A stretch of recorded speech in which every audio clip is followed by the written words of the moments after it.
Mozaffor to face court martial. Letter given to India for Asaduzzaman Kamal's extradition.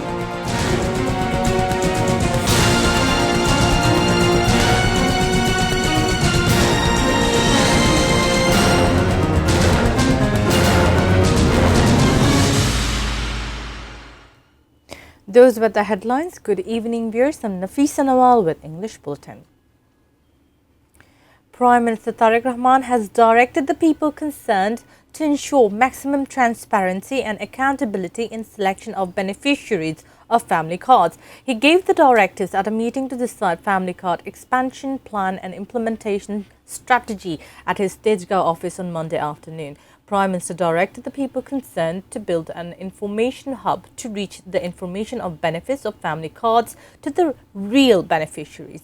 Social Welfare Minister Dr. A.Z.M. Zahid Hussain, Prime Minister's advisor Mahdi Amin and several others were present at the meeting.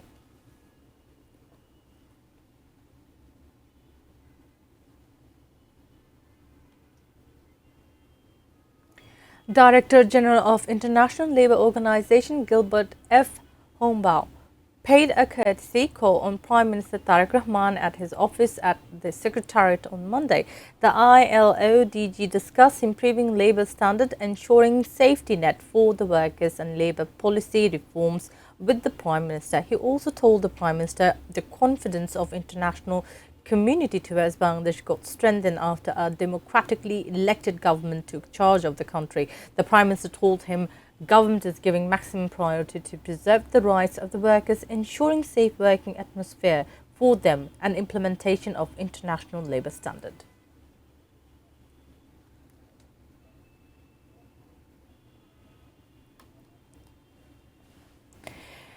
Death row convict of President Ziaur Rahman's assassination case, former Major Mozaffor's trial will be completed through court martial. Home Minister Salahuddin Ahmed made the remark in the reply to a question of the journalist after visiting BGB headquarters on Monday. The trial of the fugitive convict that remains stalled due to their escape will be completed through court martial. Talking on push-in attempts by India, he said none was allowed to enter inside Bangladesh due to strict watchfulness on the borders. He also said decision has been made to erect barbed wire fence on Bangladesh-Myanmar border against the backdrop of present geopolitical situation.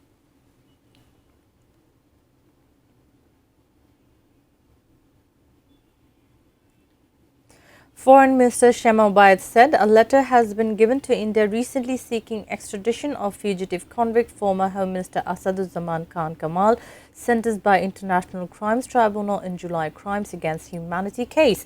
She made the disclosure while talking to the journalists after attending a seminar on BIMSTEC and regional cooperation on Monday. The event took place at BIIS auditorium. She expressed optimism that Indian government will cooperate on the issue, showing respect to the people of Bangladesh. Shema Obaid said all fugitive convicts of July killings case now hiding in India will be brought back gradually and their punishment for genocide during July mass uprising will be ensured.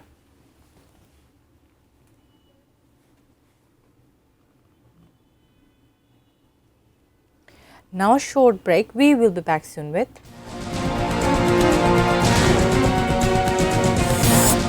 Andy Burnham takes charge as Britain's Prime Minister. US strikes in Iran continue.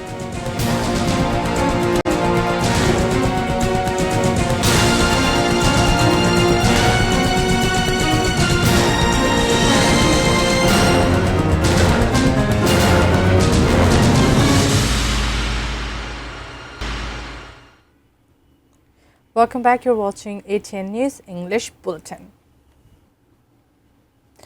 The initiative that had been taken to eliminate mosquito years after years failed.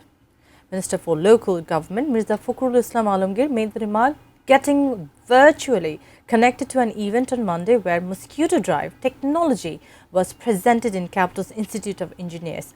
Inventor of the technology M.A. Hamid demonstrated it. He claimed it is possible to control dengue, chikungunya, malaria, and different other mosquito-borne diseases by using this technology.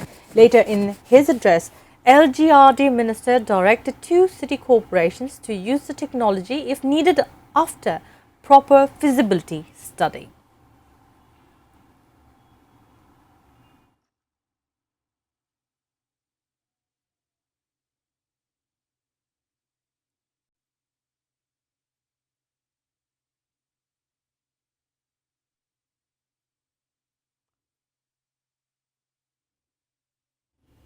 Viewers, we will take a short break. Stay with us.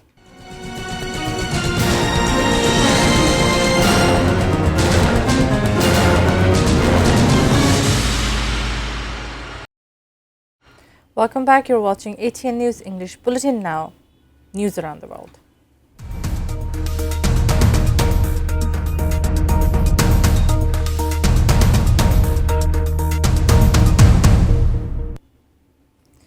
UK's governing centre-left Labour Party leader Andy Burnham took office as Britain's new Prime Minister on Monday.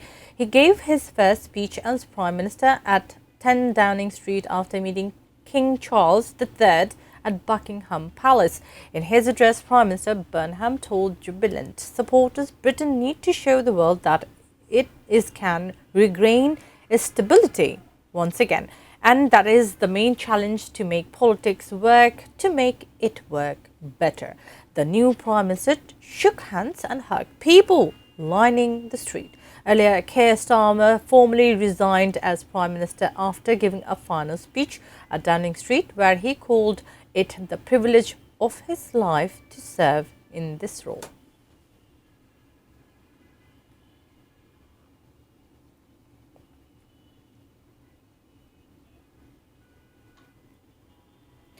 US has deepened more into Iran as President Trump said Iran was hit very hard after Central Command completed 9th consecutive night of strikes. The conflict claimed lives of 17 US troops, and Iran reportedly shot down a dozen drones and US jets like F-15E Strike Eagle and A-10 Warthog. Despite a prolonged US-Israeli joint campaign, Iran has retained the capacity to retaliate, launching strikes across Gulf states and threatening commercial shipping in the Strait of Hormuz. US military confirmed the death of 17 American troops in northern Iraq, which occurred during detonation of unexploded ordnance from downed Iranian drones. The persistence of conflict and the ongoing US response are raising domestic concerns about the long-term strategic objective, the safety of US personnel deployed across Middle Eastern bases, and the potential for the war to widen further.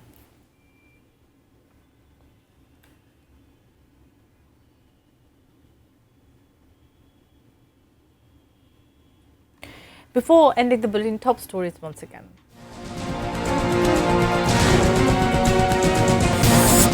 Mozaffor to be two-faced court marshal.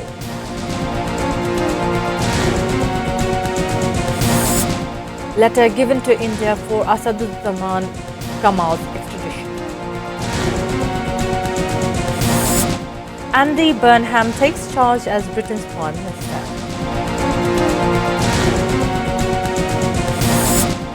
US strikes in Iran continue.